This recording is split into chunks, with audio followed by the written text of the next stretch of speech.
হাইকোর্টের রায় পেলে বিদেশে পাচার ৩০ কোটি টাকা ফেরত আনবে দুদক। আনা সম্ভব আরও ১০০ কোটি টাকা।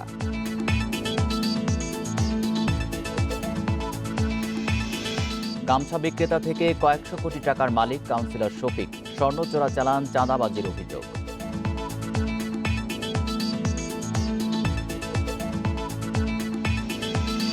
সাংবাদিক রোজিনার জামিন বিষয়ে শুনানি কাল। ন্যায় বিচার পাবেন আশ্বাস আইনমন্ত্রীর। সারা দেশে প্রতিবাদ।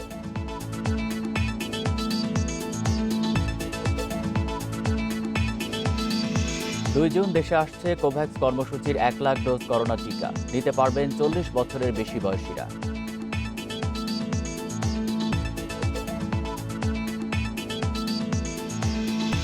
বিশ্বের প্লাস্টিক বর্জ্যের ৫৫ উৎপাদন করে মাত্র ২০ কোম্পানি। ৫ বছরে উৎপাদন বাড়বে আরও ৩০ ভাগ।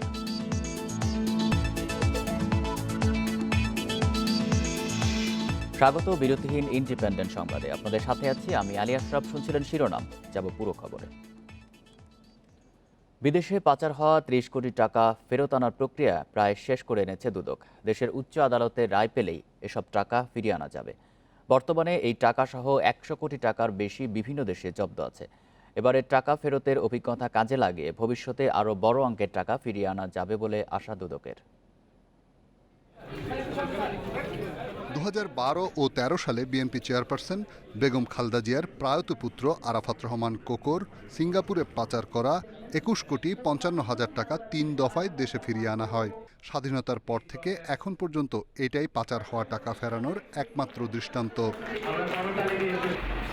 বিদেশে পাচার হওয়া এরকম টাকা ফেরাতে আদালতে শতাধিক মামলা লড়ছে দুর্নীতি দমন কমিশন। এর মধ্যে ৩টি মামলার বিচার কাজ প্রায় শেষ। করোনার লকডাউন শেষ হলেই রায় পাওয়া যাবে বলে আশা করছে দুদক। আমরা টাকা ফেরত আনতে পারবো ইনশাল্লাহ। ইতিমধ্যে অনেক কোটি প্রায় ১০০ কোটি টাকার উপর ইনজেকশন হচ্ছে। যেহেতু এখন বর্তমান করোনাকালীন সময় কোভিড প্যান্ডেমিক সিচুয়েশনে মার্চ ২০২০ থেকে আজকে মে ২০২১ পর্যন্ত এখনও প্যান্ডেমিক চলতেছে। ট্রায়াল কোর্ট তো স্বাভাবিক গতিতে এখনও খোলেনি। যদি ট্রায়াল কোর্ট খোলা থাকতো এই সময়টুকু, তাহলে এর মধ্যে বেশ কয়েকটা রায় হয়ে যেত। বাংলাদেশ আন্তর্জাতিক মানি লন্ডারিং বিরোধী সংস্থার সদস্য হওয়ায় এই টাকা সহজে দেশে ফিরিয়ে আনা সম্ভব হবে বলে মনে করছে টিআইবি।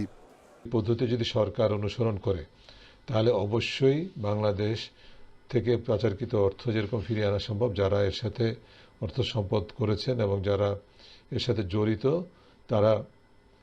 তাদেরকে বিচারায় আনা অবশ্যই সম্ভব। বিশ্বের বিভিন্ন দেশে পাচার হওয়া অর্থ নিয়ে গবেষণা করছে আন্তর্জাতিক প্রতিষ্ঠান গ্লোবাল ফাইন্যান্সিয়াল ইন্টিগ্রিটি GFI। তাদের গবেষণায় আমদানি রপ্তানির আড়ালে প্রতি বছর বাংলাদেশ থেকে ৭৩,০০০ কোটি টাকা পাচার হয় বিদেশে। রিশাদ হুদা, ইন্ডিপেন্ডেন্ট নিউজ, ঢাকা। গামছা বিক্রেতা শফিক ২০ বছরে কয়েকশো কোটি টাকার মালিক হয়েছেন। এখন তিনি ঢাকা উত্তরের ৪৪ নম্বর ওয়ার্ড কাউন্সিলর। অভিযোগ আছে স্বর্ণ চোরাচালান, চাঁদাবাজি ও মাদক ব্যবসা তার আয়ের উৎস। গোল্ডেন মনিরের সহযোগী হিসেবে মামলা হয়েছে শফিকের বিরুদ্ধে। এর পরপরই গা ঢাকা দিয়েছেন তিনি।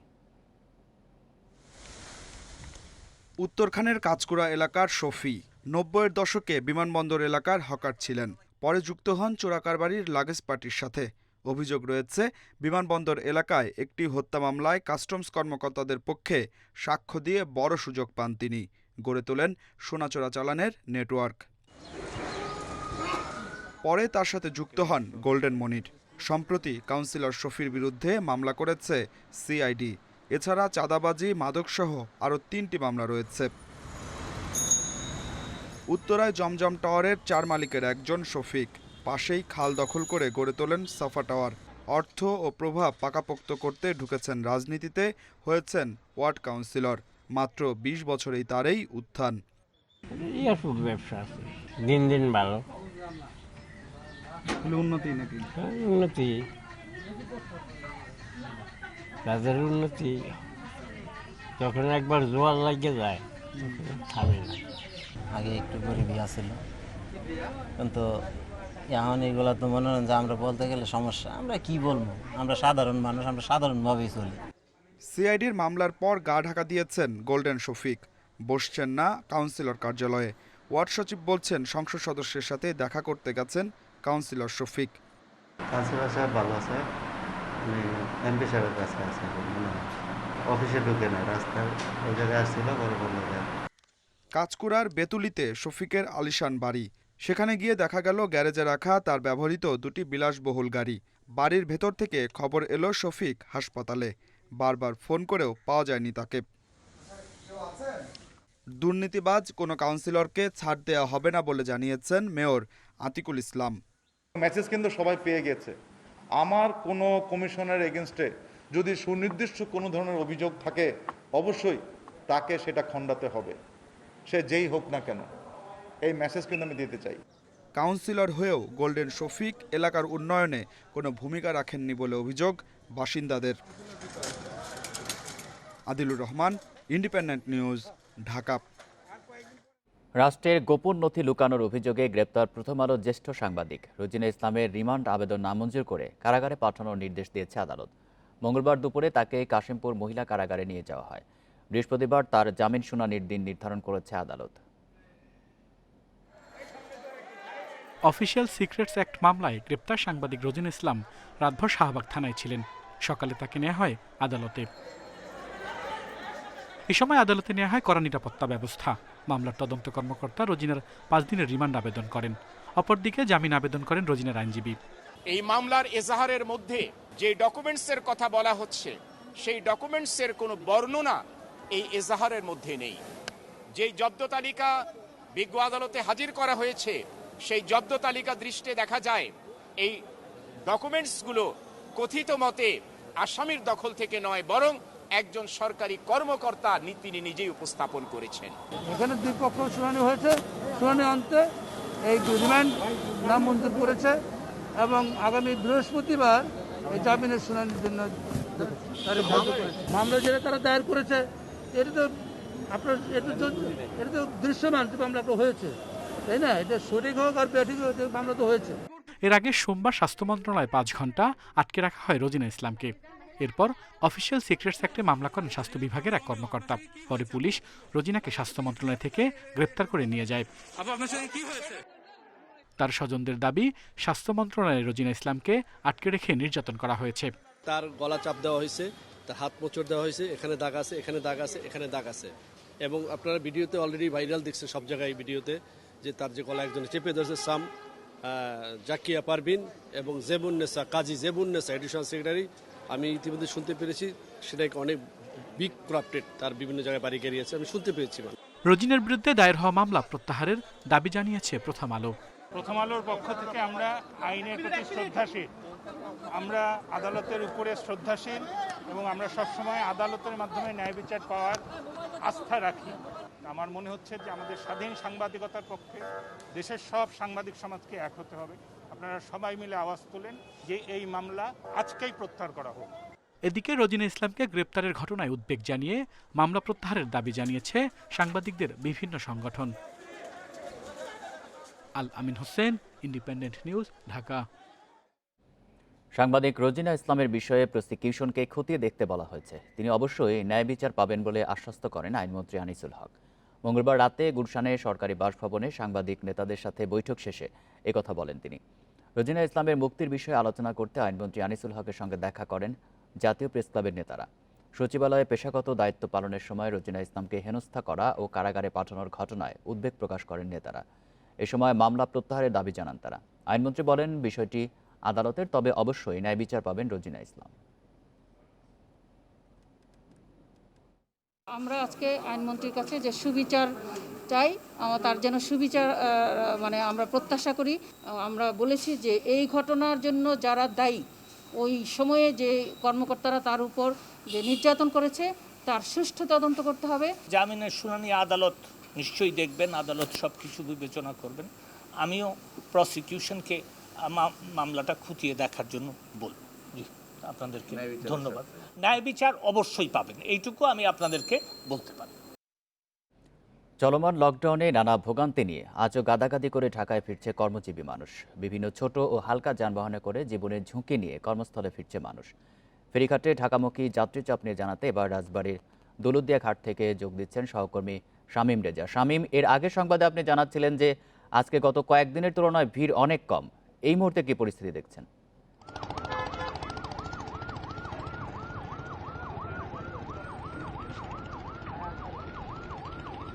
দেখুন এখনও কিন্তু সেই একই অবস্থায় আমরা দেখতে পাচ্ছি, অর্থাৎ যাত্রীর চাপটা কিন্তু এই দৌলতদিয়া ঘাট এলাকাতেই নেই। আমরা গত কয়েকদিন ধরেই দেখতে পেয়েছি যে দেশের দক্ষিণ পশ্চিম অঞ্চলের বিভিন্ন জেলা থেকে মানুষ কিন্তু রাজধানী ঢাকায় ফিরছিলেন। গতকালও আমরা দেখেছি যে এই দৌলতদিয়া ঘাট এলাকায় রাজধানী ঢাকামুখী মানুষের ঢল। কোনো প্রকার স্বাস্থ্যবিধি বা সামাজিক দূরত্ব না মেনেই কিন্তু তারা ফেরি পারাপার হয়ে রাজধানী ঢাকায় প্রবেশ করেছিলেন। আজ সকাল থেকে কিন্তু সেই যাত্রীর চাপটা কিন্তু নেই বললেই চলে, অর্থাৎ যে ফেরিগুলো রয়েছে সেই ফেরিগুলো কিন্তু এইভাবেই দীর্ঘ সময় যাত্রী এবং যানবাহনের অপেক্ষায় থেকে তারপরে কিন্তু এই দৌলতদিয়া ঘাট থেকে পাটুরিয়া ঘাটের উদ্দেশ্যে ছেড়ে যাচ্ছে। আরেকটা বিষয় যে এই এটা যেহেতু দেশের দক্ষিণ পশ্চিম অঞ্চলের ব্যস্ততম একটা নৌ রুট, সে কারণে কিন্তু এই দক্ষিণ পশ্চিম অঞ্চলের বিভিন্ন জেলার মানুষ এই রুট দিয়ে প্রতিনিয়তই রাজধানী ঢাকায় চিকিৎসা, ব্যবসা সহ বিভিন্ন কাজে যাতায়াত করে থাকেন। তো সবকিছু মিলিয়ে বলতে পারি যে যাত্রী এবং যানবাহনের চাপটা নেই বললেই চলে। আর বিআইডব্লিউটিসি কর্তৃপক্ষ বলছে যে পর্যাপ্ত পরিমাণ ফেরি রয়েছে, যে কারণে কিন্তু যারাই এখনও রাজধানী ঢাকায় প্রবেশ করছে তাদেরকে কিন্তু কোনো প্রকার ভোগান্তি ছাড়াই এই ফেরি পার হয়ে তারা তাদের গন্তব্যে চলে যাচ্ছে। তবে বেলাবারের সঙ্গে সঙ্গে যাত্রী এবং যানবাহনের চাপটা বাড়তে পারে বলে ধারণা করছে ঘাট সংশ্লিষ্টরা। দৌলতদিয়া ঘাট থেকে জানাচ্ছে সহকর্মী শামীম রেজা। দেশে করোনা শনাক্তের সংখ্যা আবার হাজার ছাড়ালো। 24 ঘন্টায় নতুন শনাক্ত হয়েছে 1272 জন করোনা রোগী। মারা গেছেন আরও 30 জন, এর মধ্যে পুরুষ 14 এবং নারী 16 জন। এ নিয়ে মোট প্রাণহানি দাঁড়ালো 12,211 জনে। ঈদের ছুটির প্রথম 2 দিনে নমুনা পরীক্ষা 1/4 নেমে আসায় শনিবার শনাক্তের সংখ্যা এক ধাক্কায় কমে আসে 13 মাসের মধ্যে সর্বনিম্ন পর্যায়ে। সেদিন 3,758টি নমুনা পরীক্ষায় করোনা ধরা পড়ে 261 জনের। রবিবার 363 জন এবং সোমবার শনাক্ত হয় 698 জন নতুন রোগী। গত 24 ঘন্টায় অ্যান্টিজেন টেস্ট সহ 16,855টি নমুনা পরীক্ষায় শনাক্ত হয়েছে 1,272 জন। শনাক্তের হার 7.55%। মোট শনাক্ত বেড়ে দাঁড়ালো 7,82,129 জনে। 24 ঘন্টায় মারা গেছেন আরও 30 জন। এর আগে সোমবার 32 ও গত রবিবার 25 জনের মৃত্যু হয়। এ পর্যন্ত করোনায় দেশে মোট মৃত্যু হয়েছে 12,211 জনের। বিশেষজ্ঞরা মনে করছেন, ঈদ শেষে কর্মস্থলে ফেরা মানুষের কারণে ঢাকাসহ বড় শহরগুলোতে এ মাসের শেষ দিকে সংক্রমণ বাড়তে পারে। এজন্য কর্মস্থলে ফেরার আগে আইসোলেশনে থাকার পরামর্শ বিশেষজ্ঞদের। মূলত ঢাকা, চিটাগং, গাজীপুর এবং নারায়ণগঞ্জ, এই 4টা শহরে যে সমস্ত মানুষ ঢুকবে তাদেরকে আমাদেরকে ফলো করতেই হবে আগামী 1 সপ্তাহ। অর্থাৎ যখন তারা গেছে এবং ফিরে আসা সব মিলে 2 সপ্তাহের মাথাতে কিন্তু সংক্রমণের একটা প্রভাব আমরা দেখতে পাবো 28-29 তারিখের দিকে এ মাসেই। সুতরাং মানুষ যখন ফিরে আসছে, এখন কঠোর স্বাস্থ্যবিধি মেনে চলা ছাড়া আর কোনো উপায় নেই। আক্রান্তদের মধ্যে গত 24 ঘন্টায় সুস্থ হয়েছেন আরও 1,115 জন। এ নিয়ে মোট সুস্থ হয়েছেন 7,24,209 জন। মাহমুদুর নবী, ইন্ডিপেন্ডেন্ট নিউজ।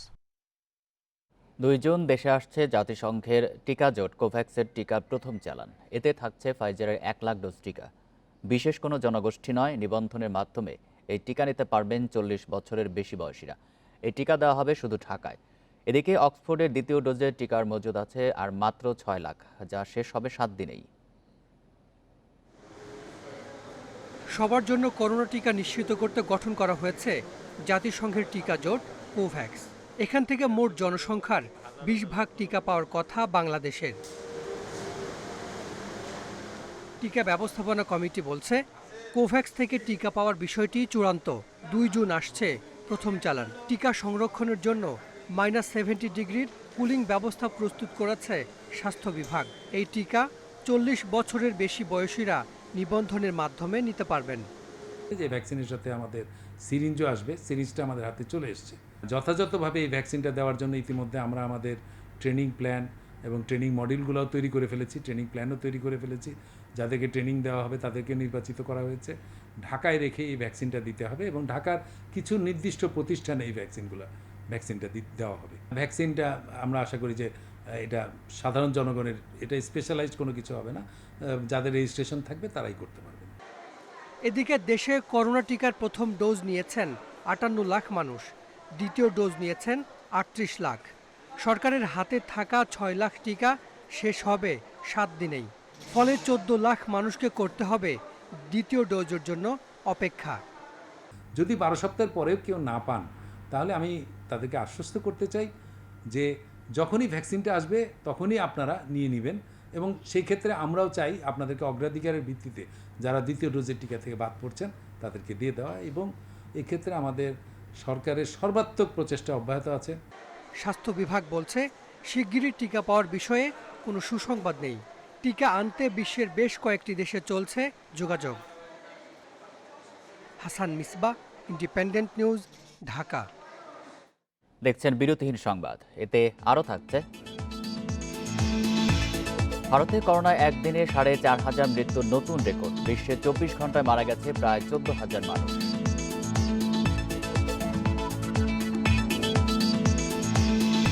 গাজায় ত্রাণ সরবরাহ আটকে দিল ইসরায়েল। তেল আবিবের বিরুদ্ধে যুদ্ধাপরাধের অভিযোগ তদন্ত চায় ফিলিস্তিন।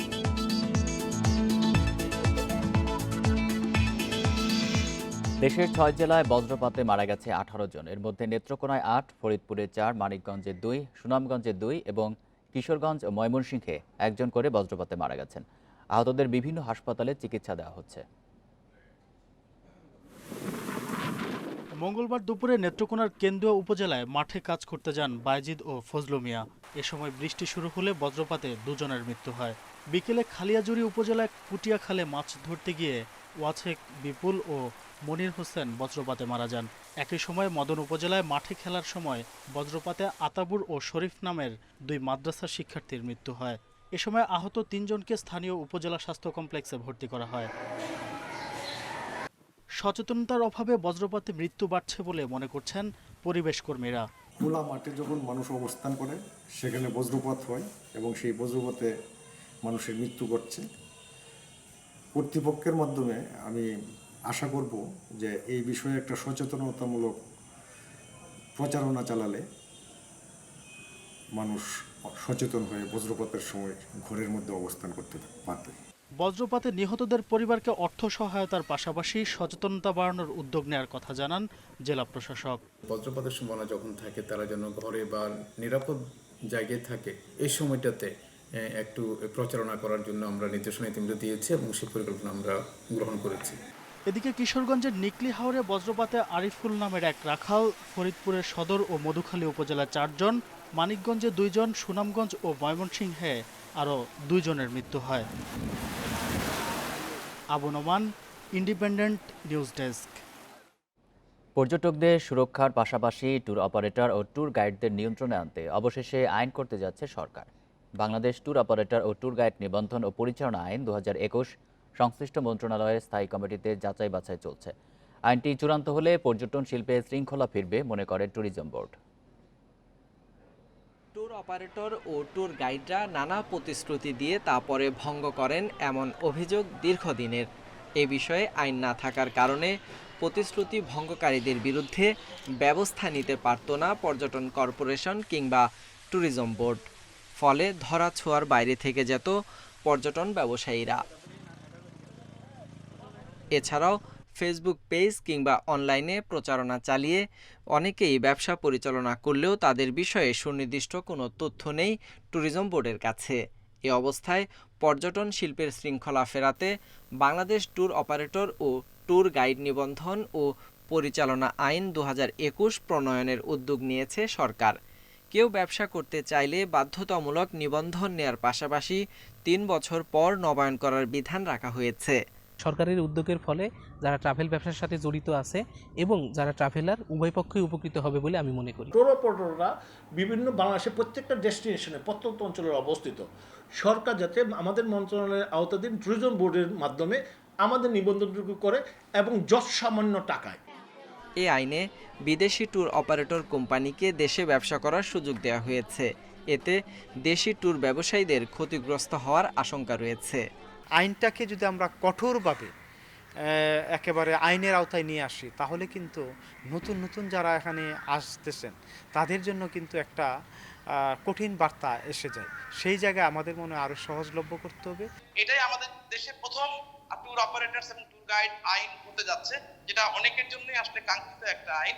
আমার মনে হয় যে এটা পর্যটকদের স্বার্থের জন্য প্রয়োজন ছিল এবং আমাদের যে যারা ট্যুর অপারেটরস এবং ট্যুর গাইড রয়েছেন তাদের জন্য, তাদের অস্তিত্বের জন্য এটা খুবই জরুরি ছিল। খসড়া আইনটি চূড়ান্ত হলে পর্যটক ও ব্যবসায়ী দুই পক্ষের সুরক্ষা তৈরি হবে বলে মনে করছেন পর্যটন সংশ্লিষ্টরা। Sohel Rana, independent news, Dhaka. আরও জানাতে সিলেট থেকে যোগ দিচ্ছেন সহকর্মী মাধব কর্মকার।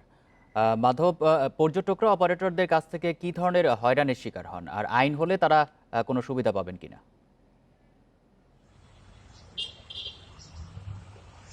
স্বাভাবিকভাবে বিগত কয়েক বছর ধরে আমরা পরিলক্ষিত করছি যে আসলে দল বেঁধে যখন মানুষ ঘুরতে পছন্দ করছে তখন এই বিভিন্ন ট্যুর অপারেটরদের মাধ্যমে তারা বিভিন্ন জায়গায় ঘুরতে যাচ্ছেন। তবে সিলেট থেকে ট্যুর অপারেটরের সংখ্যাটা অনেকটাই কম। ঢাকা, চট্টগ্রাম বা দেশের অন্যান্য অঞ্চলের ট্যুর অপারেটর সংখ্যাটা তুলনামূলকভাবে বেশি। সেক্ষেত্রে আসলে যারা ঘুরতে আসেন প্রায় ক্ষেত্রেই দেখা যায় যে প্রথমে প্যাকেজে যে ধরনের একটি মূল্য তালিকা বা দেওয়া হয় বা যে ধরনের টাকার উল্লেখ করা হয় বা যে ধরনের সুযোগ সুবিধার কথা বলা হয় সেই ধরনের সুযোগ সুবিধা কিন্তু ভ্রমণের ক্ষেত্রে তারা দিতে পারেন না। এই ধরনের বিভিন্ন অভিযোগ আমরা টুরিস্টদের কাছে পেয়ে থাকি। সেক্ষেত্রে সেই মানসম্পন্ন হোটেল তারা দিতে পারেন না, কিংবা সেক্ষেত্রে মানসম্পন্ন খাবারটা দিতে পারে না, বা যে ধরনের গাড়িতে নিয়ে যাওয়ার কথা বা সেই পর্যটন কেন্দ্রে যে ধরনের সুযোগ সুবিধা দেওয়ার কথা সেই ধরনের সুযোগ সুবিধা কিন্তু অনেক ক্ষেত্রে দিতে চান না বা দিতে পারেন না সেই ট্যুর অপারেটর গুলা। সেই অভিযোগের জায়গাটা কিন্তু আসলে টুরিস্টদের ক্ষেত্রে হয় না। তারা আসলে কারদের কাছে যে সেই অভিযোগটা করবেন সেই ধরনের কিন্তু কোনো সুযোগই থাকে না, এবং সেই ট্যুর অপারেটর গুলো যে নিবন্ধন কিন্তু সেটাও কিন্তু থাকেন না। সেক্ষেত্রে দেখা যায় যে সেই ট্যুর অপারেটর গুলো ফেসবুকে একটি পেজ করে কিংবা ফেসবুকে প্রচারণা করে তারা এই ধরনের ট্যুর পরিচালনা করছেন, তাদেরকে মনিটরিং করতে পারছে না সরকার। তো এই আইনটি প্রণয়ন হওয়ার পর বা নিবন্ধন হওয়ার পর কিন্তু এই ট্যুর অপারেটর গুলো সরাসরি মনিটরিং আওতায় চলে আসবে, এবং সেক্ষেত্রে টুরিস্ট গুলো বা যারা আসলে ঘুরতে পছন্দ করছেন পর্যটকরাও অনেকটা নির্ভরযোগ্য প্রতিষ্ঠানের সন্ধান পাবে বা সেই নির্ভরযোগ্য প্রতিষ্ঠানের মাধ্যমেই সেই ঘোরাঘুরি করতে পারবেন বলে আমরা মনে করছি বা টুরিস্টরা মনে করেন। একই সাথে এই ট্যুর অপারেটরদের নিবন্ধনের পাশাপাশি বাংলাদেশ পর্যটন কর্পোরেশনের উচিত যাতে করে যে সমস্ত পর্যটন কেন্দ্র রয়েছে সেখানটায় টুরিস্টদের আরো একটু মানসম্পন্ন ঘোরাঘুরি ব্যবস্থা করে দেওয়া। দেখবেন সিলেটের বেশিরভাগ পর্যটন কেন্দ্রগুলো যে সুযোগ সুবিধা নেই সেই সুযোগ সুবিধার আওতায় আনা। সিলেট থেকে জানাচ্ছিলেন সহকর্মী মাধব কর্মকার। এবার ঢাকায় ফেরা মানুষের খবর জানাতে আমাদের সাথে গাবতলী থেকে যোগ দিচ্ছেন সহকর্মী আলামিন হোসেন। আলামিন, আজও সড়কে ঢাকামুখী মানুষের ভিড় রয়েছে কিনা, আর দূরপাল্লার বাস কি চলছে? আশরাফ, আজকের পরিস্থিতি, সকালের পরিস্থিতি, এখানকার দায়িত্বরত পুলিশের যে সমস্ত কর্তারা কাজ করছেন তাদের কাছে জানতে চেয়েছিলেন যে সড়ক পরিস্থিতি কেমন, অর্থাৎ যাত্রীদের চাপ কেমন। তারা যেটি বলছেন যে গত 2 দিনের তুলনায় আজকে মানুষের ঢাকায় ফেরা মানুষের সংখ্যা খুবই কম, অর্থাৎ একদমই যে হাতে গোনা তা না, মানে গত 2 দিন যেই পরিমাণ চাপ ছিল সেই চাপটা অনেক অংশেই কম হয়ে গেছে, এরকম একটি বিষয় তারা বলছেন। আরেকটি বিষয় যেটা সেটা হচ্ছে যে তারা যেটা বলার চেষ্টা করছেন যে যেহেতু দক্ষিণাঞ্চলে আপনি জানেন যে দক্ষিণাঞ্চল সহ 21 জেলার যাত্রীরা এই রুটটি ব্যবহার করে থাকেন, সেক্ষেত্রে যেহেতু লঞ্চ বন্ধ রয়েছে সেই যাত্রীদের একটি বড় অংশই কিন্তু সড়ক পথে যাতায়াত করতেন, অর্থাৎ মানিকগঞ্জের পাটুরিয়া যে ফেরিঘাট রয়েছে সেই ফেরিঘাট হয়ে দক্ষিণাঞ্চলের বিভিন্ন জেলায় চলে যাচ্ছেন। এছাড়া উত্তরাঞ্চলের বেশ কয়েক জেলা, বিশেষ করে বগুড়া, চাঁপাইনবাবগঞ্জ, রাজশাহী যে লোক যারা যাত্রী রয়েছেন তারা এখান থেকে গাজীপুরের চন্দ্রা রয়েছেন, সেখান থেকে দূরপাল্লার বাস চলাচল করে। আপনি এখন যদি দেখতে পাচ্ছেন সেটি হচ্ছে মানুষজন আমিনবাজারের যে জায়গাটি রয়েছে, অর্থাৎ গাবতলী যে ব্রিজ রয়েছে সেই ব্রিজের ওপার থেকে আমিনবাজার ওখানে নেমে তারপরে পায়ে হেঁটে এখানে এসে রাজধানীর বিভিন্ন যে পরিবহনগুলো রয়েছে সেই পরিবহন সে গন্তব্যে চলে যাচ্ছে। ভোগান্তির বিষয় কিংবা স্বাস্থ্য বা যে নির্দেশনা বিধিনিষেধ সেটি মানার ব্যাপারে যাত্রীদের মধ্যে একরকমের অনীহা দেখেছি, উদাসীনতা দেখেছি। পুলিশ সদস্যরা তাদের মতো করে কাজ করছে, তবে গাবতলী থেকে দূরপাল্লার বাস, এই রুট থেকে ঢাকা থেকে দূরপাল্লার কোনো বাস বের হতে দিচ্ছে না পুলিশ সদস্যরা। আর এর বাইরে আমরা গাজীপুরের চন্দ্রের কথা যদি বলি, ওই এলাকা থেকে রাজধানীর এর বাইরে যাত্রাবাড়ি বা আবদুল্লাপুরের কথা যদি বলি, সেখানে বিচ্ছিন্নভাবে দূরপাল্লার কিছু বাস চলাচল করে। যেই অভিযোগটি বা এই কথার সত্যতা আসলে আমরা যাচাই করতে পারিনি, তবে যাত্রীরা কেউ কেউ বলছেন যে তারা বাসে করে এসেছেন এবং পরবর্তীতে তারা নেমে সেটি তারা করছেন, এরকম একটি বিষয় আমরা। আপনি নিশ্চয়ই এখনও দেখতে পাচ্ছেন যে যাত্রীদের যেই ভিড়, অর্থাৎ 2 দিন আগেও যেরকম ভিড় ছিল সেই ভিড়টি কিন্তু এখন একদম নেই বললেই চলে। যারা আসছেন তারা কেউ কেউ আবার অফিসের অর্থাৎ ঢাকার বাইরে যারা থাকেন তারা আজকে যেহেতু অফিসও খুলেছে 2-3 দিন হলো, তো সেক্ষেত্রে তারা তাদের কর্মক্ষেত্রে ঢোকার জন্য ঢুকছেন এবং লাগেজ কিংবা ব্যাগ নিয়ে যারা আসছেন তারা আসলে মূলত দূর দূরান্ত থেকে আসছেন, তবে সেই সংখ্যাটা অন্য যে দিনগুলো রয়েছে তার চেয়ে অনেকটাই কম। আশরাফ, গাবতলী থেকে জানাচ্ছেন সহকর্মী আলামিন হোসেন। হবিগঞ্জের ব্যস্ততম সড়কের দুই পাশে 9 বছর ধরে বর্জ্য ফেলছে পৌরসভা। দুর্গন্ধ আর দূষণে অতিষ্ঠ শহরবাসী বারবার প্রতিকার চাইলেও রেহাই মেলেনি। এদিকে পৌর কর্তৃপক্ষ বলছে বর্জ্য ডাম্পিংয়ের জন্য জায়গা খুঁজে না পাওয়ায় বাধ্য হয়ে সড়কের পাশেই ময়লা ফেলা হচ্ছে। দেখতে ময়লার ভাগাড় মনে হলেও এটি হবিগঞ্জ শহরের আধুনিক স্টেডিয়ামের পাশের সড়ক। শহরের ব্যস্ততম এই সড়কের দুপাশে বর্জ্য ফেলায় পথচারী ও এলাকার মানুষের শ্বাস নেয়াই এখন কষ্টকর। তবে এ ভাগাড় স্থানীয় বাসিন্দারা তৈরি করেনি, গত 9 বছর ধরে খোদ পৌর কর্তৃপক্ষই ফেলছে এসব বর্জ্য। দুর্গন্ধে পরিবেশ দূষিত হবার পাশাপাশি এলাকায় ছড়াচ্ছে রোগ জীবাণু। এখন পর্যন্ত একটা ময়লা এরা কিন্তু সরাইতে পারছে না, এদিকে একটা মানুষ আইতে পারে না। এই আধুনিক স্টেডিয়ামে পোলাপানটা খেলতো, এর খেলা পর্যন্ত বন্ধ। ময়লা আবর্জনা ফেলিয়ে আমাদের দুর্ভোগের চরম সীমানায় পৌঁছে গেছে। চেষ্টা করতে জায়গা কোনো ফালাই না, এখানে ফালাইবার জায়গা আছে দিকে আমরা এখানে ফালাই, তো মানা করে পৌরসভা থেকে হয়ে দিছি এখানে আমরা ময়লা ফেলাইতাম। শহরবাসী সহ পরিবেশবাদী বিভিন্ন সংগঠন বারবার এ বিষয়ে ব্যবস্থা নেওয়ার দাবি জানালেও আসেনি কোনো সমাধান। দীর্ঘদিন যাবত এই আন্দোলন করে আসছি, আমরা যথাযথ কর্তৃপক্ষের কাছে আবারও দাবি জানাই অতি দ্রুত এইটা করা হোক, নাইলে আমরা সম্মিলিত নাগরিক আন্দোলন হবিগঞ্জের পক্ষ থেকে আমরা দুর্বার আন্দোলন করে তুলব। এদিকে পৌর কর্তৃপক্ষ বলছে বর্জ্য ডাম্পিং স্টেশনের জায়গা খুঁজে না পাওয়ায় সড়কের পাশেই ময়লা ফেলতে বাধ্য হচ্ছেন তারা। সংকট সমাধানের চেষ্টা আছে জানান পৌর মেয়র। জেলা প্রশাসক মহোদয় এবং আমাদের মাননীয় সংসদ সদস্য ওনাদের সাথে পরামর্শক্রমে অচিরেই আমরা এই ময়লা আবর্জনার এবং একটি ডাম্পিং স্টেশনের আমরা কার্যকরী পদক্ষেপ নিব। পৌর কর্তৃপক্ষের অপারগতায় দূষিত পরিবেশে বাস করছেন শহরের মানুষ। এ দুরবস্থা থেকে মুক্তি পেতে সরকারি পদক্ষেপ চান এলাকাবাসী। Independent news desk. দেখছেন বিরতিহীন সংবাদ, এতে আরও থাকছে ইতালিয়ান কাপ ফাইনালে রাতে লড়বে জুভেন্টাস আটালান্টা। ফ্রেঞ্চ কাপে শিরোপা লড়াইয়ে মোনাকো পিএসজি। ইপিএলে লেস্টারকে হারালো চেলসি। ব্রাইটনের কাছে চ্যাম্পিয়ন ম্যান সিটির হার। Fulham Man United match draw. পাট চাষের উন্নয়নে সরকার প্রণোদনা দিলেও ফরিদপুরের অনেক চাষি তা পাননি বলে অভিযোগ করেছেন। তারা বলছেন বন্টনে অনিয়ম হওয়ায় বেশিরভাগ চাষি বঞ্চিত হয়েছেন। তবে বিষয়টি অনুসন্ধান করে ব্যবস্থা নেওয়ার আশ্বাস দিয়েছে প্রশাসন। দীর্ঘদিন ধরে দেশে পাট উৎপাদনে শীর্ষ অবস্থান ধরে রেখেছে ফরিদপুর। চলতি মৌসুমে জেলার ৮৬,০০০ হেক্টর জমিতে পাট চাষের লক্ষ্যমাত্রা ধরা হয়েছে। কৃষি বিভাগ বলছে এরই মধ্যে সম্পন্ন হয়েছে ৯০% চাষ। এবারে পাট চাষিদের উদ্বুদ্ধ করতে প্রণোদনা হিসেবে প্রতি বিঘা জমিতে ১ কেজি উন্নত মানের বীজ ও সার দিচ্ছে সরকার। কিন্তু চাষের মৌসুম শেষ হতে চললেও সেই প্রণোদনা পাননি বলে দাবি ফরিদপুরের অনেক কৃষকের। তাদের অভিযোগ, প্রতিটি ইউনিয়নের গুটি কয়েক চাষি পাচ্ছেন এই সহায়তা। আমরা শুনছি যে ওই সব জায়গায় আমরা দেখি কৃষকরা ওই সব কিছু দিতেছে, কিন্তু আমরা তো ওই সুযোগ সুবিধা আমরা তো পাই না। কোনো বীজ টিজ কোনো কিছু পাই নাই, এবং কি মেম্বারের কাছে আমি ওই কাঠমাঠ আমার ইটি নিয়ে গেছে, তবুও সেগুলো আমার দেয় নাই। আমাকে সিজন বাই সিজনে ফসল সরকারটা যদি পাই আমরা ভালো ফসল পাবো, ভালো ফসল পাইলে আমরা খেত খোলা করলে ভালো ফলন পাবো, তা আমরা পাই না। আমাকে কিনা না লাগে হলো বাজার বেচুন। তবে প্রণোদনা বন্টনে কোথাও অনিয়ম হলে প্রয়োজনীয় ব্যবস্থা নেওয়ার আশ্বাস দিয়েছে স্থানীয় প্রশাসন। আমার কাছে কোনো যদি অভিযোগ আসে তখন আমরা এখান থেকে এটাকে এখানে যে জেলা কমিটি আছে এদের মাধ্যমে সমন্বয় করে এটা কীভাবে দ্রুত নিষ্পন্ন করা যায় তারা নিষ্পন্ন করা হয়। কৃষকের উন্নয়নে শুধু বাজেট বরাদ্দ নয়, সঠিক বন্টনের দাবি জানিয়েছেন বঞ্চিত পাট চাষিরা। Independent news desk. আর জানাতে ফরিদপুর থেকে যোগ দিচ্ছেন সহকর্মী মফিজুর রহমান। মফিজুর, যারা প্রণোদনা পাননি তাদের বিষয়ে কী ধরনের ব্যবস্থা নেওয়া হয়েছে, আর এই বিষয়ে কোনো তদন্ত হয়েছে কিনা, এই অনিয়মের বিষয়ে কোনো ব্যবস্থা কি নেওয়া হয়েছে?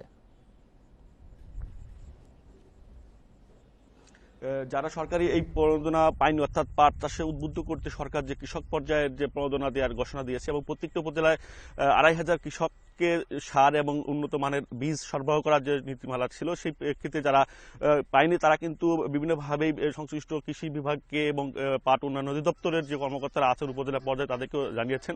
তো আমি জেলার কর্মকর্তা যিনি আছেন পাট অধিদপ্তরের, তার সঙ্গে আমি কথা বলেছি। তিনি বলেছেন যে প্রত্যেকটি উপজেলাতে কিন্তু স্বতন্ত্রভাবে কমিটি করা আছে, যে কমিটির মূলত এই প্রণোদনাগুলো দিয়ে থাকে। সেক্ষেত্রে কিন্তু তাদের দায় এড়ানোর একটি বক্তব্য কিন্তু জেলা পাট উন্নয়ন কর্মকর্তা আমাদেরকে বলেছে। তো আমি কৃষকদের সাথে কথা বলেছিলাম যে কেন তাদের কাছে পৌঁছছে না সরকার এই প্রণোদনা। সেক্ষেত্রে কৃষক বলছে যে দেখা যায় যে অনেক সময় এইসব কমিটিতে স্থানীয় জনপ্রতিনিধি অর্থাৎ ইউনিয়ন পর্যায়ের চেয়ারম্যান, মেম্বার বা উপজেলা চেয়ারম্যান বা সংশ্লিষ্ট দপ্তরের আরও কিছু কর্মকর্তারা থাকেন।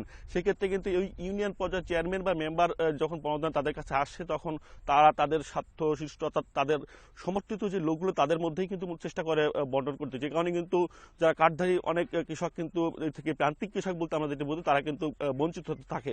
তো এই প্রান্তিক কৃষকদের দাবি হচ্ছে সরকার কৃষি পর্যায়ে বা কৃষকদেরকে উদ্বুদ্ধ করার জন্য বিভিন্ন সময় বিভিন্ন ধরনের সহযোগিতা করে থাকে। সেই সহযোগিতা যাতে সঠিক প্রক্রিয়ায় তাদের কাছে পৌঁছায়, প্রান্তিক চাষিরা সুবিধা পায়, সেরকম ক্ষেত্রে প্রণোদনা দেওয়ার ক্ষেত্রে আরও কঠোর নীতিমালা এবং কঠোর তদারকির দাবি তারা জানিয়েছেন। তারা বলেছেন যে আমরা মাঠে কাজ করি, দিন ভরে পরিশ্রম করি, আমাদের ফসল ভালো ফলাতে পারলে কিন্তু সরকারও যেমন লাভ হবে, সেক্ষেত্রে আমরাও কিন্তু সলভেন্ট হব, অর্থাৎ অর্থনৈতিকভাবে আমরাও কিন্তু উপকৃত হব। এটি কৃষকদের বক্তব্য। ফরিদপুর থেকে জানাচ্ছিলেন মফিজুর রহমান। বগুড়ায় সমতলে আবাদি জমির পরিমাণ কমলেও বেড়েছে চর এলাকায়। গত 5 বছরে বেড়েছে 163 হেক্টর। সেই সঙ্গে বেড়েছে ফসলের পরিমাণও। কৃষি বিভাগ ও গবেষকেরা বলছেন সুযোগ সুবিধা বাড়ানো গেলে এই অঞ্চল থেকে আরও বেশি ফসল উৎপাদন সম্ভব। বাড়িঘর ও শিল্প কারখানা তৈরি সহ বিভিন্ন কারণে বগুড়ার মূল ভূখণ্ডে কমেছে আবাদি জমি। তবে এর উল্টো চিত্র চরাঞ্চলে। সেখানে দিন দিন বাড়ছে জমির পরিমাণ, সঙ্গে বেড়েছে ফসল উৎপাদনও। পাশাপাশি উন্নত জাতের বীজ ও সার পেয়ে আগের চেয়ে অনেক বেশি ফসল ফলাতে পারছেন কৃষকেরা। রায় সরিষা, ধনিয়া, মেথি, বাদাম আগে হয়েছে, এখন বেশি হয়। ধান, পাট, গম টম সব কিছু বেশি হচ্ছে, এই জন্য আমার সুবিধা হচ্ছে।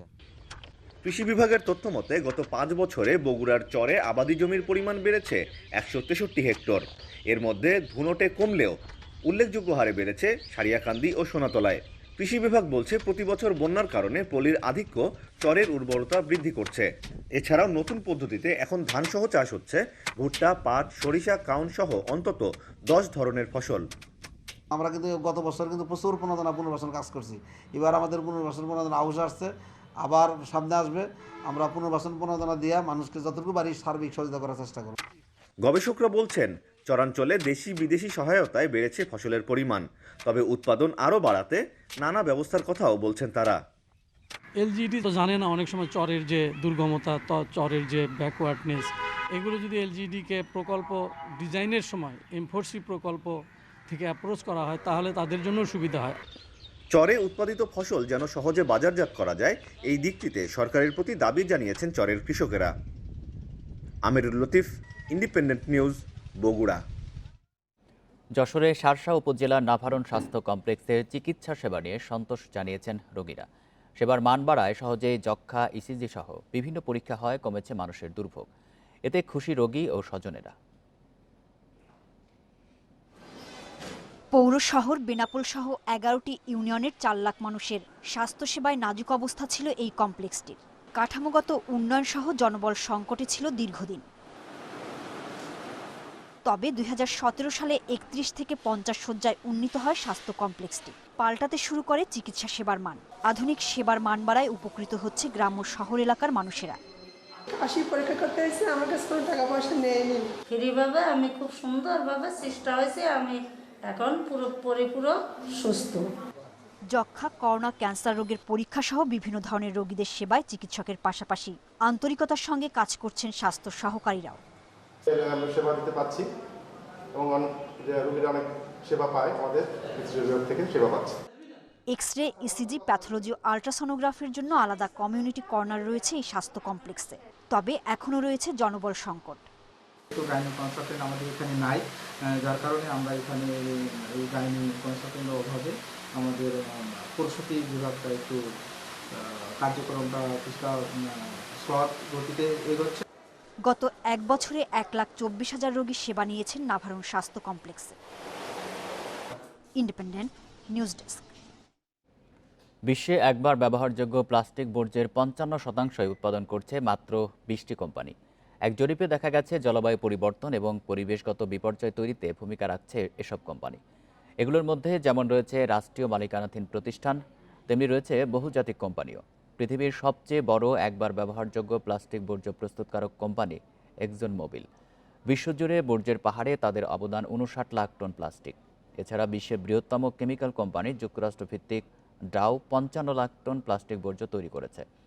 এছাড়া চীনের তেল ও গ্যাস কোম্পানি সিনোপেকের বর্জ্যের পরিমাণ 53 লাখ টন। শীর্ষ 20 দূষণকারী কোম্পানির মধ্যে 11টি এশিয়ার, 4টি ইউরোপের, 3টি আমেরিকার, 1টি লাতিন আমেরিকার এবং আরেকটি মধ্যপ্রাচ্যের।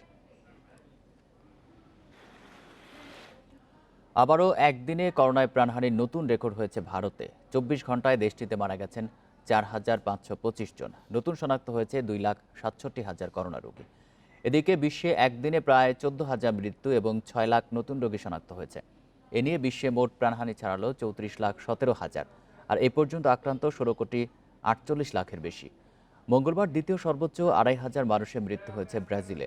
সেখানে নতুন শনাক্ত 74,000। ভারত থেকে যাওয়াদের ওপর নিষেধাজ্ঞা দিয়েছে সুদান। যুক্তরাষ্ট্রে আক্রান্ত ও মৃতের সংখ্যা কমায় ক্যালিফোর্নিয়ায় শিথিল করা হয়েছে নিষেধাজ্ঞা। ফ্রান্সেও বিস্তার কমায় খুলছে রেস্তোরাঁ। তবে তাইওয়ানে ফের সংক্রমণ বাড়ায় বন্ধ করে দেওয়া হয়েছে স্কুল কলেজ। বিশ্বজুড়ে আতঙ্ক ছড়ানো করোনার ভারতীয় ধরনের বিরুদ্ধে ফাইজার, বায়োএনটেক এবং মডার্নার ভ্যাকসিন কার্যকর, এমনটাই উঠে এসেছে নতুন এক গবেষণায়। করোনা ভাইরাসের ভারতীয় ধরন শনাক্তের পরপরই আতঙ্ক ছড়ায় বিশ্বজুড়ে। অন্য যে কোনো ধরনের করোনার তুলনায় এটি অনেক দ্রুত সংক্রমণে সক্ষম হওয়ায় ভারতে সার্বিক পরিস্থিতির মারাত্মক অবনতি হয়। তাই এ নিয়ে শঙ্কায় ছিলেন বিজ্ঞানীরা।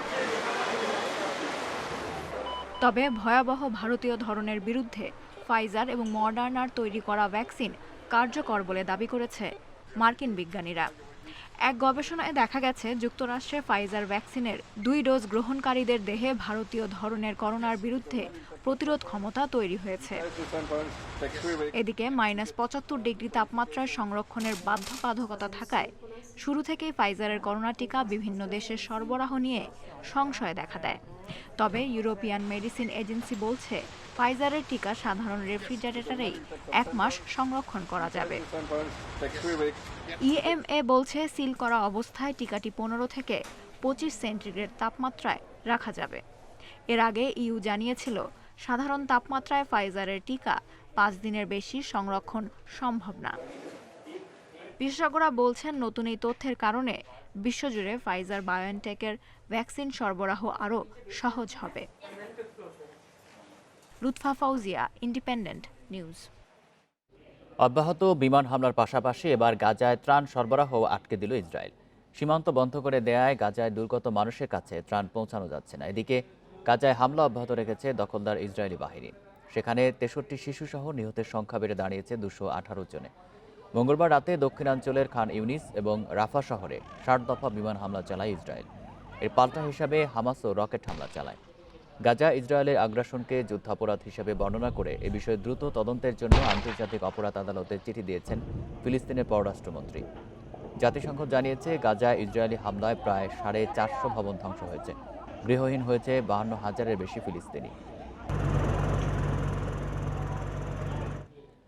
চলমান সংঘর্ষ বন্ধে ইসরায়েলকে যুদ্ধবিরতির আহ্বান জানিয়েছেন মার্কিন প্রেসিডেন্ট জো বাইডেন। ইসরায়েলের প্রধানমন্ত্রী বেনিয়ামিন নেতানিয়াহুর সাথে ফোনালাপে এই আহ্বান জানান তিনি। এদিকে পশ্চিম তীরে ইসরায়েল বিরোধী বিক্ষোভে এক ফিলিস্তিনি নিহত ও 160 জন আহত হয়েছে। ক্ষণে ক্ষণে কেঁপে উঠছে ফিলিস্তিন। ইসরায়েলি বিমান হামলায় গুঁড়িয়ে দেওয়া হচ্ছে গাজার একের পর এক ঘরবাড়ি, স্থাপনা। নিজ দেশে আজ আমরা গৃহহারা, কিছুই নেই আমাদের। নেতানিয়াহু আর যুক্তরাষ্ট্র এই ধ্বংসের জন্য দায়ী, কিন্তু আমরা আমাদের জন্মভূমি ছাড়ব না। হামলার 5 মিনিট আগে ইসরায়েলি গোয়েন্দারা আমাদের এই ভবন খালি করতে বলে এবং আমাদের প্রতিবেশীদের এই খবর দিতে বলে। এরপর এই সন্তান নিয়ে আমরা এখান থেকে বেরিয়ে পড়ি। মঙ্গলবারও পশ্চিম তীরে ইসরায়েল বিরোধী বিক্ষোভ হয়েছে। ইটপাটকেল ছুড়ে টায়ার জ্বালিয়ে প্রতিবাদ জানিয়েছেন ফিলিস্তিনিরা। ইসরায়েলি পুলিশের সঙ্গে সংঘর্ষে ঘটে হতাহতের ঘটনা। জাতিসংঘ জানিয়েছে ইসরায়েলি বিমান হামলার জেরে এ পর্যন্ত 58,000 গাজাবাসী বাস্তুচ্যুত হয়েছে। গাজা থেকে বহু মানুষ বাস্তুচ্যুত হচ্ছে বলে আমার কাছে খবর এসেছে। সংস্থার কর্মীদের তথ্যমতে মঙ্গলবার পর্যন্ত 58,000 মানুষ জাতিসংঘ পরিচালিত স্কুলে আশ্রয় নিয়েছে। প্রাণে বাঁচতেই তারা সেখানে আশ্রয় নিচ্ছে। গাজায় ইসরায়েলি বিমান হামলা শুরুর 8 দিন পর সোমবার সংঘর্ষ বন্ধের আহ্বান জানান মার্কিন প্রেসিডেন্ট জো বাইডেন। ইসরায়েলের প্রধানমন্ত্রী নেতানিয়াহুকে ফোন করে এই আহ্বান জানান তিনি। অন্যদিকে গাজা উপত্যকায় ফিলিস্তিনিদের সুরক্ষায় আন্তর্জাতিক বাহিনী গঠনে ওআইসির সভায় প্রস্তাব দিয়েছে তুরস্ক। সায়রা খান, ইন্ডিপেন্ডেন্ট নিউজ। লিবিয়া উপকূলে নৌকাডুবির ঘটনায় 33 বাংলাদেশিকে জীবিত উদ্ধার করেছে তিউনিসিয়া নৌবাহিনী। এছাড়া আরও অর্ধশতাধিক নিখোঁজ আছেন, তবে তারা কোন দেশের তা জানা যায়নি। 90 অভিবাসন প্রত্যাশী নিয়ে ইউরোপ যাওয়ার পথে মঙ্গলবার ভূমধ্যসাগরে নৌকাটি ডুবে যায়। রোববার লিবিয়ার জোয়ারা বন্দর থেকে তারা রওনা হয়েছিলেন, তবে কিভাবে নৌকাটি ডুবে গেছে তা জানা যায়নি। তিউনিসিয়ার প্রতিরক্ষা মন্ত্রণালয়ের মুখপাত্র মোহাম্মদ জিকরি জানান, বেঁচে যাওয়া বাংলাদেশিদের তিউনিসিয়ার দক্ষিণাঞ্চলীয় উপকূলের একটি তেলক্ষেত্রে রাখা হয়েছে। এর আগে সোমবার শতাধিক অভিবাসীকে উদ্ধার করা হয়, যাদের বেশিরভাগই বাংলাদেশ ও সুদানের নাগরিক। ইংলিশ প্রিমিয়ার লিগে শেষ 4-এর লক্ষ্যে লিভারপুলের চ্যালেঞ্জ বার্নলি। নামে ভারে এগিয়ে থাকলেও সতর্ক world coach Jürgen Klopp. Match শুরু রাত 1:15টায়। একই সময়ে ফ্রেঞ্চ কাপের শিরোপা নিষ্পত্তিতে মোনাকোর বিপক্ষে লড়বে পিএসজি। এর 15 মিনিট আগে ইতালিয়ান কাপের ফাইনালে উভেন্তাসের প্রতিপক্ষ আটালান্টা। টানা 3 জয়ে শেষ 4-এর আশা বেড়েছে লিভারপুলের। ওয়েস্ট ব্রম ম্যাচে আলিসন বীরত্ব অলরেডসকে রেখেছে উজ্জীবিত।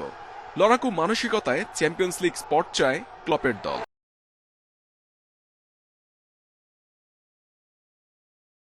রেখেছে লেস্টারকে টপকে 3-এ উঠেছে চেলসি। লিভারপুলেরও সুযোগ লেস্টারকে পেছনে ফেলার। প্রতিপক্ষ টেবিলের 15তে থাকা বার্নলি। মুখোমুখি দেখায় দাপট থাকলেও সাম্প্রতিক রেকর্ডে অস্বস্তি লিভারপুলের। সাথে চিন্তা বাড়িয়েছে চোট সমস্যা। মৌসুমের বাকি 2 ম্যাচে থাকছেন না দিয়েগো জোতা। দলের সবাই এখন উজ্জীবিত। টানা জয়ে ওরা আত্মবিশ্বাসী। বার্নলির বিপক্ষেও ধারাবাহিক পারফরমেন্সের লক্ষ্য থাকবে আমাদের। ফ্রেঞ্চ কাপের ফাইনালে পিএসজি মোনাকোর লড়াই হবে জমজমাট। পিএসজির লক্ষ্য 14 নম্বর ট্রফি, বিপরীতে মোনাকোর প্রথম। চোটের কারণে থাকছে না ড্র্যাক্সলার, কুরজাওয়া ভেরাত্তিও অনিশ্চিত। মোনাকো শক্তিশালী প্রতিপক্ষ। চলতি মৌসুমে ওদের সামর্থ্য প্রমাণিত হয়েছে। আমাদের সতর্ক থাকতে হবে। মৌসুমের প্রথম ট্রফির জন্য মুখিয়ে আছি আমরা। সেরিয়ার শ্রেষ্ঠত্ব হারানোর পর শীর্ষ 4ও হাতছাড়া হয়েছে। মৌসুমের একমাত্র হবে। মৌসুমের প্রথম ট্রফির জন্য মুখিয়ে আছি আমরা। সেরিয়ার শ্রেষ্ঠত্ব হারানোর পর শীর্ষ 4ও হাতছাড়া হয়েছে। মৌসুমের একমাত্র ট্রফি জিততে কোপা ইতালিয়ায় চোখ ইউভেন্টাসের। রেকর্ড 14 শিরোপা জিততে তুরিনের ওল্ড লেডির বাধা আটালান্টা। সাসপেনশনের কারণে নেই আলেক্সান্দ্রো। পিরলোর আস্থায় inform Ronaldo, Dybala. Muhammad Nazim, Independent News. English Premier লিগে লেস্টার সিটিকে 2-1 গোলে হারিয়ে টেবিলের 3-এ উঠল চেলসি। আরেক ম্যাচে ব্রাইটনের কাছে 3-2 গোলে অঘটনের শিকার শিরোপাজয়ী ম্যানচেস্টার সিটি। 1 বছরেরও বেশি সময় পর মাঠে দর্শক ফেরার কারণেই যেন হারানোর ছন্দ খুঁজে পেল চেলসি। গোলশূন্য প্রথমার্ধের পর আন্টোনিও রুডিগার ব্লুজদের এগিয়ে নেন। পরে সফল স্পট কিকে ব্যবধান বাড়ান জর্জিনিও। আর শেষ দিকে লেস্টারের হয়ে একটি গোল শোধ করেন কেলেচি ইহেনাজো। এদিকে শিরোপা জিতলেও জয়ের ধারাবাহিকতা ধরে রাখতে পারেনি ম্যান সিটি। প্রথমার্ধ ও দ্বিতীয়ার্ধের শুরুতে গুন্দোয়ান ও ফিল ফোডেনের গোলে 2-0-তে এগিয়ে যায় সিটিজেনরা। তবে পরে 3 গোল হজম করে হেরে যায় তারা। এদিকে ফুলহ্যামের সাথে 1-1 গোলে ড্র করেছে ম্যান ইউনাইটেড। কোয়ারেন্টাইন থেকে মুক্ত সাকিব মুস্তাফিজ। শ্রীলঙ্কা সিরিজকে সামনে রেখে অনুশীলনে যোগ দিয়েছেন আইপিএল খেলে আসা 2 তারকা। এদের ছুটি শেষে মঙ্গলবার থেকে শুরু হয়েছে টাইগারদের দলীয় অনুশীলন, কিন্তু প্রথম দিনে বাগড়া দিয়েছে বৃষ্টি, ফলে হালকা ওয়ার্ম আপেই শেষ হয় প্রস্তুতি। নিয়ম অনুযায়ী 20 মে দলের সাথে অনুশীলনে যোগ দেওয়ার কথা ছিল সাকিব মুস্তাফিজের, কিন্তু বিসিবির আবেদনে 12 দিনের মাথায় মুক্তি মিলেছে তাদের। কোয়ারেন্টাইন থেকে 2 দিন আগে ছাড়া পাওয়ায় প্রস্তুতির বাড়তি সময় পাচ্ছেন 2 তারকা।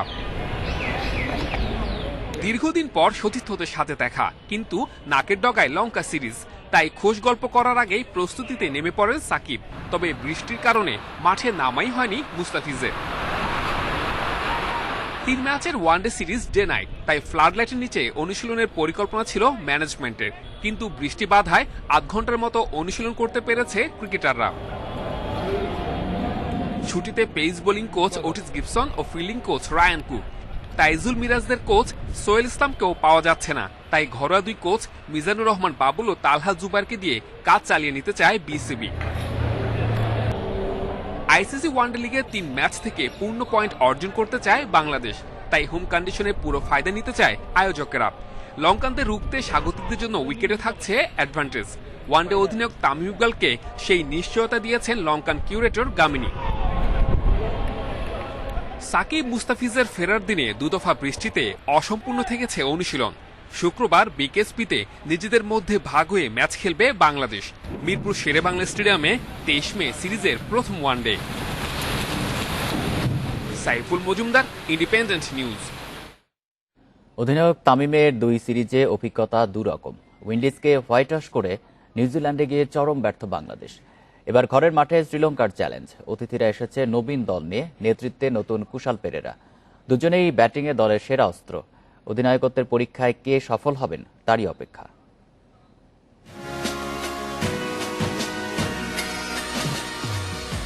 অন্তর্বর্তী দায়িত্বে শ্রীলঙ্কায় 3 ওয়ানডে সিরিজ ছিল তিক্ততায় ভরা। দলের ব্যর্থতায় অধিনায়ক তামিম ছিলেন প্রশ্নের মুখে। পূর্ণ মেয়াদের নেতৃত্বে এবার ঘরের মাঠে প্রতিশোধের পালা। সেই মিশনে তামিম পাচ্ছেন পূর্ণ শক্তির দল। 2019-এর ওই সিরিজে হয়েছিল একটাই সেঞ্চুরি, সেটা কুশাল পেরেরার। প্রায় 2 বছর পর ওয়ানডেতে বাংলাদেশ শ্রীলঙ্কা মুখোমুখি। এবার অধিনায়ক হয়ে এসেছেন পেরেরা। নবীন দল নিয়ে তার প্রথম মিশন।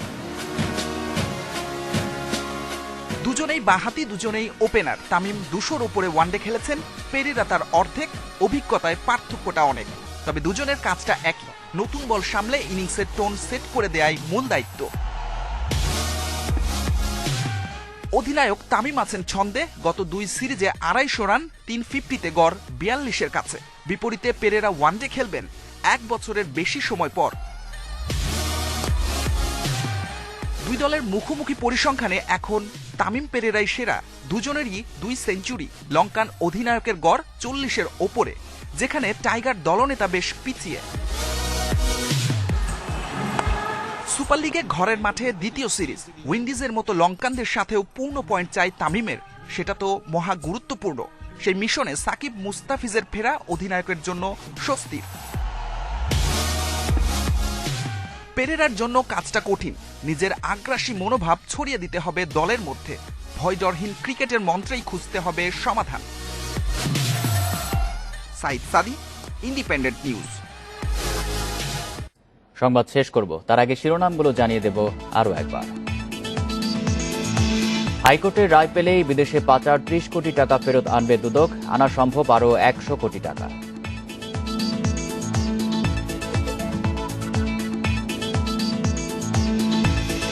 গামছা বিক্রেতা থেকে কয়েকশো কোটি টাকার মালিক কাউন্সিলর শফিক। স্বর্ণ চোরাচালান, চাঁদাবাজির অভিযোগ।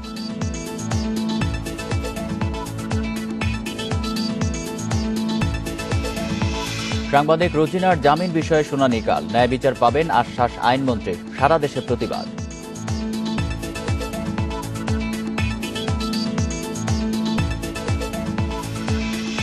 জুন দেশে আসছে কোভ্যাক্স কর্মসূচির 1 লাখ ডোজ করোনা টিকা। নিতে পারবেন 40 বছরের বেশি বয়সীরা।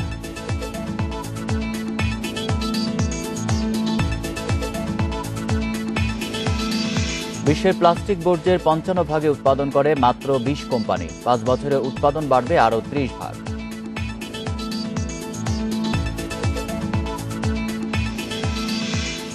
এ ছিল এখনকার সংবাদে। ইন্ডিপেন্ডেন্ট টেলিভিশনের সব খবরের আরো বিস্তারিত জানতে চোখ রাখুন ফেসবুক, ইউটিউব এবং টুইটারে। ধন্যবাদ সবাইকে।